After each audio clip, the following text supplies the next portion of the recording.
The moment this debate exploded, it didn't just shake fans, it exposed a deeper tension that's been building for years in the WNBA. Because when people started comparing contracts, value, and impact, one name kept dominating every conversation: Caitlin Clark.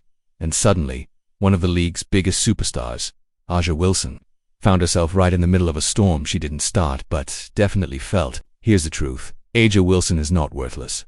That narrative is completely misleading. She's a multiple-time MVP, a champion, and one of the most dominant two-way players the league has ever seen. Her production, leadership, and consistency speak for themselves. But the frustration isn't about her ability, it's about perception, money, and how fast the spotlight shifted. Everything changed the moment Caitlin Clark entered the league.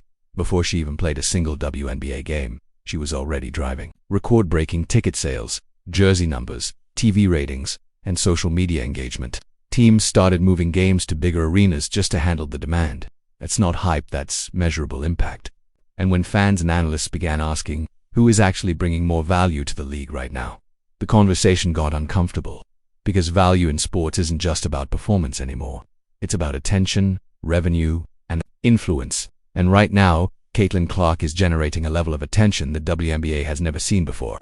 That doesn't erase what A'ja Wilson has done, it just changes the conversation around what value means in 2026.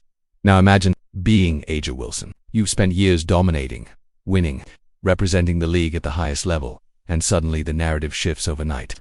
People start comparing contracts, endorsements, and media coverage not based on accolades, but on market impact. That's where the frustration comes in.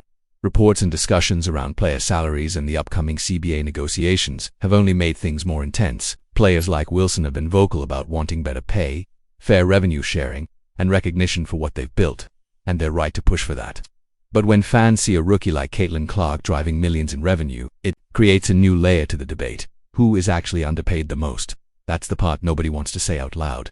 It's not that A'ja Wilson is being undervalued as a player, she's being challenged by a new reality where star power is measured differently.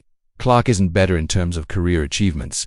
She hasn't won MVPs or championships yet, but her presence alone is reshaping the business side of the league in real time, and that's what's causing friction. Fans on social media took it too far, turning a legitimate conversation into disrespect. Words like worthless started getting thrown around, which completely ignores everything Wilson has accomplished. That's not analysis, that's noise. The real story is much bigger and much more important. This is about a league evolving faster than ever before. For years, WNBA players fought for visibility, respect, and growth. A'ja Wilson was one of the faces leading that charge. Now, Caitlin Clark is accelerating that growth at an unprecedented speed. And instead of this being a competition between them, it's actually proof that the league is entering a new era, one where both types of value matter. You need players like Wilson who dominate on the court and define excellence. And you need players like Clark who bring massive attention and expand the audience. The tension only exists because the system hasn't fully caught up yet.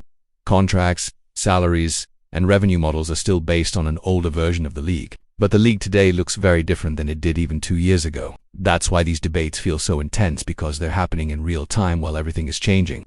A'ja Wilson's frustration, if anything, is understandable. Not because she's being replaced, but because the conversation around greatness is shifting in a way that doesn't always reward what she's spent years building. And that's a tough position for any superstar to be in.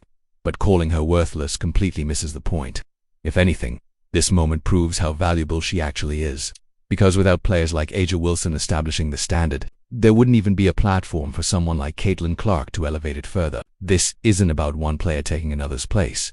It's about the WNBA reaching a level where multiple types of stars can exist, and where debates like this, as messy as they are, signal growth. The real question isn't who's more valuable. It's whether the league can finally evolve fast enough to reward both.